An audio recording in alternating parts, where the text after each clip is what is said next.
Kiersten, a senior nursing student at Salisbury University. Hi there, I'm Aristides, a senior nursing student. I'm Christencie, I'm a sophomore student at Salisbury University. I'm Tara, I'm a senior nursing student at Salisbury. So real quick before we start, I just wanted to get a survey of how many of you guys have ever played sport in your life. Alright, that's the majority. So I want you to imagine that you're 65 years old or older now, and all those years of playing sports have finally caught up to you. You need a total joint replacement. So you're in the hospital, you undergo this major surgery, you're in pain, and you're trying to figure out how to move and what your life is going to look like after surgery. You're getting handed a bunch of papers with instructions, but you're not really clear on any of it. You get home and you don't really know what you're supposed to be doing.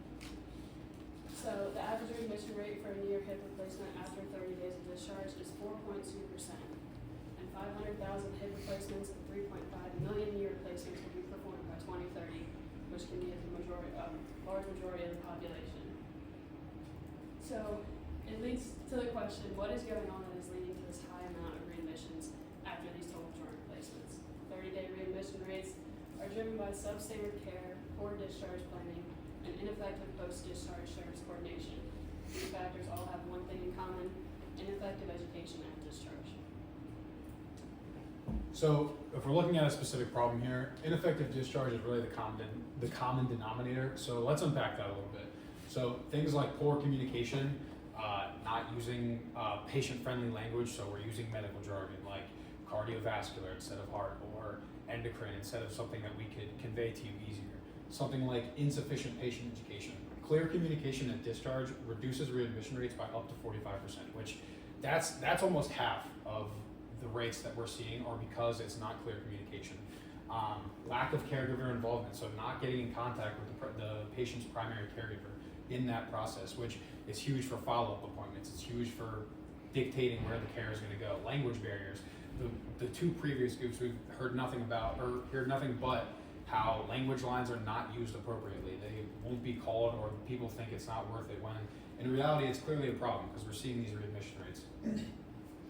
Currently, nurses discharge patients while also caring for several other patients. Now, Brooke said a minute ago, but it's about 10 to 15 minutes for discharge. That's what I was told also as a student nurse.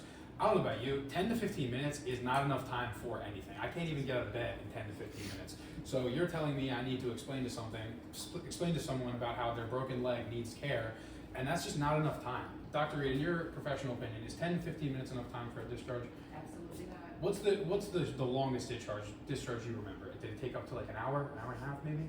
They've never done that. But 30, 45 minutes? They've never done that. Exactly. So it just tells you there's a deficit here, right? People are not understanding it, and there's something we could be doing differently. And then rounding it all up, average readmission costs are up to $15,200. And I don't know about you, that sounds like a lot of money to me. And just to wrap it up nicely, we're talking about orthopedics here, but it's not just orthopedic floors. Like they talk about pneumonia, we talk about the car crash. There's countless floors where this is a problem, so it's really looking at it as a big picture. Our solution, the care transition specialist, is focused on communicate with interdisciplinary team. So basically, we have this thing called discharge tab on the EHR for members to add their notes about the discharge for the patient. Let's say if a patient has a concern or a question they want to ask, they can literally write it on the notes. And so all the doctors and nurses can look it up and kind of focus on the concern. And they also provide hands-on education and teaching about the transition of care to home. As you all know, not all patients receive high level of education, so some of them will definitely need help when they go home in order to continue with their care at home, so they will need help, especially education, or someone who can teach them about what they should do once they're home. And they also address any of the patient question or concern, like I said before. So the notes, the EHR for members to add their notes, so the patient will definitely add their notes. And if they have any question or concern, they can either write it on the notes in order for the doctors or other providers to look at their notes and help them out. Alright, Alright, so our primary opportunity size is an orthopedic unit within a hospital, which our target is 5 South, an orthopedic floor at Tidal Health that is currently implementing a virtual discharge nurse to be able to directly compare the effects of an in-person discharge education versus virtual. After this, we would hope to implement this in specialized units that hold extensive discharge teaching to hopefully facilitate that process easier and lower readmission rates. So, for the cost, the average week salary for a nurse in Maryland is about $1,400. For total knee replacements and total hip replacements, it can range from $8,000 to $11,000 for each readmission. So implementing this care transition specialist would save the hospital roughly between $7,000 and $10,000. And for implementation, we would recruit an experienced nurse that knows the ins and outs of that floor and the healthcare team, and train them for a few weeks to be able to have them carry out this discharge. So as she just previously stated, currently at 5 South on the orthopedic floor, they are beginning to implement a virtual discharge nurse. However, this nurse is simply just sitting on a Zoom call, reading page by page the instructions that the nurse provided them. There's no education or teaching being provided to them whatsoever. They're just doing that for protocol to free up some of the nurse's time that's on the unit.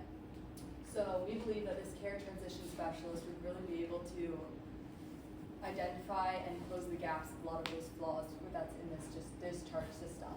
The biggest of which being it's in person, providing hands-on education and teaching. As we know, it's very difficult to learn over Zoom and online. What might be easier and more convenient, how much do we actually retain when that's being done? So in-person allows for this specialist to understand if this patient is truly comprehending what they're being taught, if they maybe need to change how they're teaching it to tailor to their education, whether it's visual, auditory, they need to show video to provide more hands-on.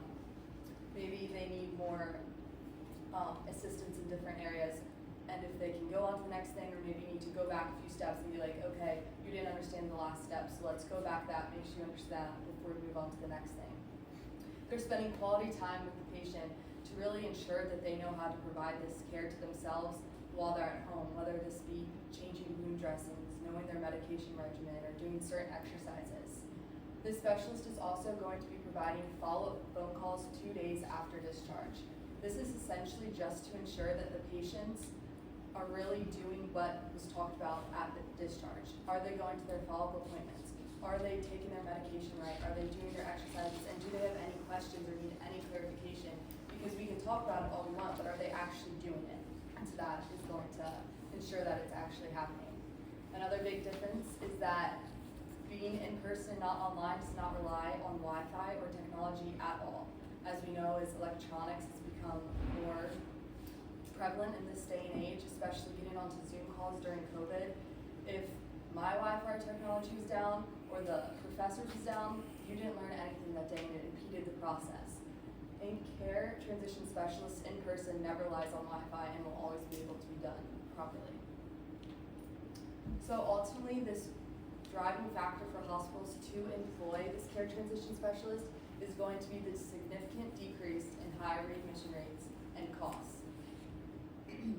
So one facility found that by reducing only 420 readmissions, by providing better transitions of care at discharge with better education and follow-up phone calls after, they were able to save $3.2 million in costs. You compare $3.2 million to the average weekly salary of a nurse, you're going to be saving lots of money for the hospital.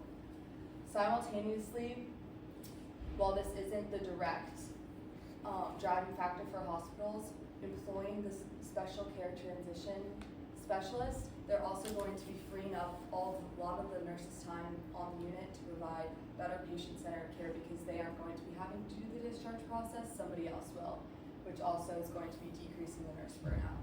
So while this reduction in cost is that primary factor for hospitals to employ this new specialist, they're going to see a multitude of benefits just fall into place as well. All right.